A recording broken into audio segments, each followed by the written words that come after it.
नमस्कार दोस्तों, स्वागत है आपका गोल्डन कंपटीशन बंसल बाबा ग्रुप में।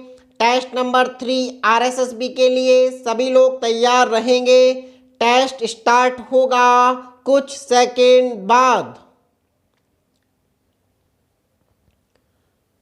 भारत एक विशाल देश है जहां सदियों से विभिन्न धर्मों के लोग मिलजुल कर रहते आ रहे हैं। सहिष्णुता, बहुसमाजवाद और मेल मिलाप से रहने की समृद्ध परंपराओं ने देश की पहचान को कायम रखा है और सभ्यता ने तरक्की की है। संविधान में भारत को एक धर्मनिरपेक्ष देश घोषित किया गया है और अल्पसंख्यक समुदायों के संरक्षण के लिए कई प्रावधान हैं। राज्य प्रशासन किसी विशेष धर्म के आधार पर भेदभाव नहीं करता। सभी के लिए समान अवसरों के संबंध में संवैधानिक व्यवस्थाएं हैं। कोई अपने आप को अलग महसूस न करे, इसके लिए संविधान में सभी प्रकार के सकारात्मक और एहतियाती उपायों के बावजूद भी बार बार सांप्रदायिक गड़बड़ियां होती रहती हैं। सरकार ने देश में सांप्रदायिक सद्भाव बनाए रखने के प्रति अक्सर अपनी प्रतिबद्धता व्यक्त की है और सांविधिक, कानूनी, प्रशासनिक, आर्थिक और अन्य उपाय किए हैं। सभी धर्म मूल रूप से प्यार और भाईचारे की भावना बढ़ाते हैं।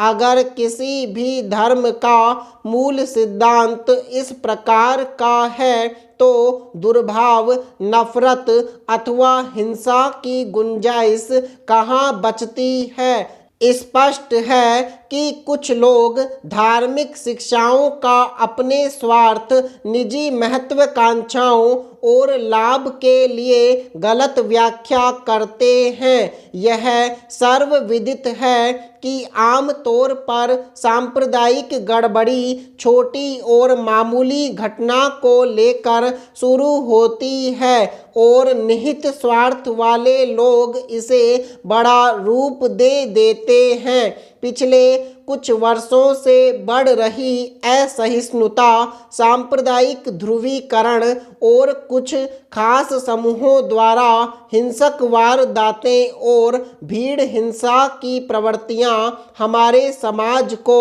नुकसान पहुंचा सकती हैं। असहिष्णुता किसी अन्य जाति, धर्म और परंपरा से जुड़े व्यक्ति के विश्वासों, व्यवहार व प्रथा को मानने की अनिच्छा है। ये समाज में उच्च स्तर पर नफरत, अपराधों और भेदभावों को जन्म देते हैं। ये किसी भी व्यक्ति के दिल और दिमाग में इनकार करने के अधिकार को जन्म देते हैं।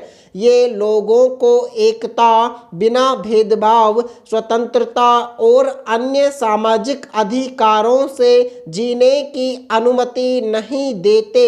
समाज में बढ़ती घृणा, अपराध एवं असहिष्णुता के कारण समाज में असहिष्णुता का जन्म जाति, संस्कृति, लिंग, धर्म और अन्य असहनीय कार्यों के द्वारा होता है।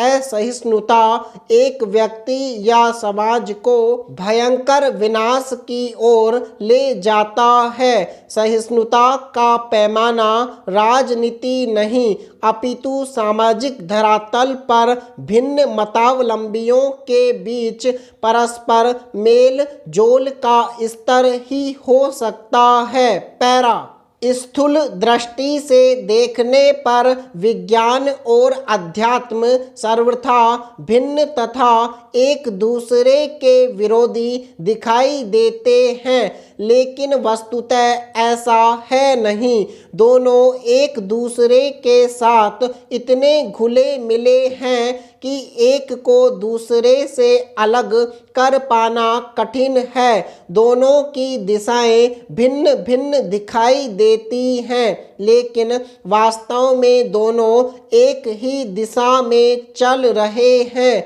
वह दिशा है मनुष्य को आधिकारिक सुख शांति संपन्न बनाना।